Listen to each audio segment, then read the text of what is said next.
Entah siapa yang menaruh, Dias mendapati koran di atas meja kerja. Sekilas ia melihat headline yang membuatnya meneguk ludah. Gugatan dibatalkan. Dias sudah menduga berita itu pasti berkaitan dengan istrinya. Tentang kasus photoshoot itu. Dias menghela napas panjang. Berita ini seharusnya menjadi kemenangan, namun ia merasakan kehampaan yang mendalam. Istrinya, seorang wali kota, telah terbebas dari tuduhan yang meruntuhkan reputasinya. Namun, luka batin yang ditinggalkan kasus ini masih terasa begitu nyata. Setiap kali mendengar tentang foto-foto syur itu, Dias merasa seperti terombang-ambing di lautan keraguan.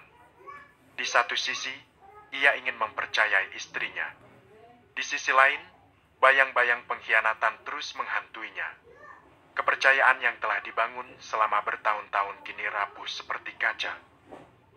Ya Tuhan, sampai kapan aku harus hidup seperti ini?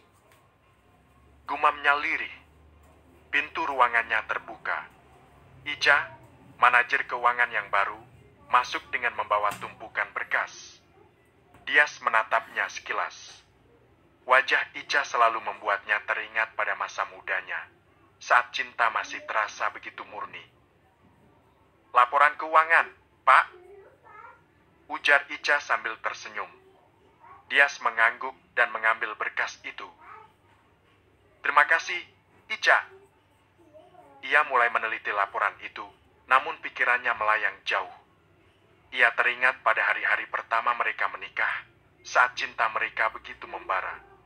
Kini, api cinta itu seakan redup, tergantikan oleh abu kekecewaan dan ketidakpercayaan. Dias diam-diam mengagumi kecantikan Ica. Baru kali ini ia benar-benar memperhatikan wajah wanita itu. Mata Ica yang berbinar dan senyumnya yang manis selalu berhasil membuatnya terpana. Namun, ia segera menepis pikiran itu. Sebagai seorang suami, ia tidak berhak merasakan hal seperti ini. Suami Ica masih di luar kota, ya? Tanya Dias berusaha mengalihkan perhatiannya. Iya, Pak. Sudah hampir setahun. Jawab Ica sambil tersenyum. Capek juga, ya? Jauh-jauh dari suami. Komentar Dias. Memang, Pak. Tapi sudah terbiasa. Jawab Ica santai. Di kantor, Dias dikenal sebagai sosok yang tegas dan berorientasi pada detail. Ia jarang sekali bercanda dan selalu menuntut kesempurnaan dalam setiap pekerjaan. Beberapa karyawan bahkan bergumam bahwa ia hanya takut pada satu orang, istrinya, seorang wali kota. Sudah, Pak? Tanya Ica, memecah keheningan. Dias terdiam sejenak, masih tenggelam dalam pikirannya. Belum, Ica. Masih ada beberapa poin yang perlu kita bahas. Baik, Pak. Saya siap kapan saja. Ujar Ica, matanya bertemu dengan tatapan Dias. Dias tersenyum tipis. Terima kasih, Ica. Kamu selalu bisa diandalkan. Sama-sama, Pak. Ini tugas saya. Jawab Ica dengan nada profesional. Dias mengangguk dan menyerahkan berkas kembali pada Ica. Kerja bagus. Saya sangat puas dengan hasil kerjamu. Terima kasih, Pak. Balas Ica sambil tersenyum. Dias memperhatikan Ica yang berjalan menuju pintu. Ia mengagumi dedikasi Ica terhadap pekerjaannya. Setelah Ica keluar, Dias menghela napas panjang. Pikirannya kembali pada laporan yang baru saja selesai. Ia merasa puas dengan kerja timnya. Waktu terasa berjalan begitu cepat. Perutnya sudah keroncongan. Saat keluar dari ruangan, Dias melihat Ica masih fokus pada layar komputernya. Ia mengetuk pintu ruangan Ica. Sudah waktunya istirahat, Ica. Bagaimana kalau kita makan siang bersama? Beberapa karyawan yang mendengar ajakan Dias pada Ica saling berpandangan.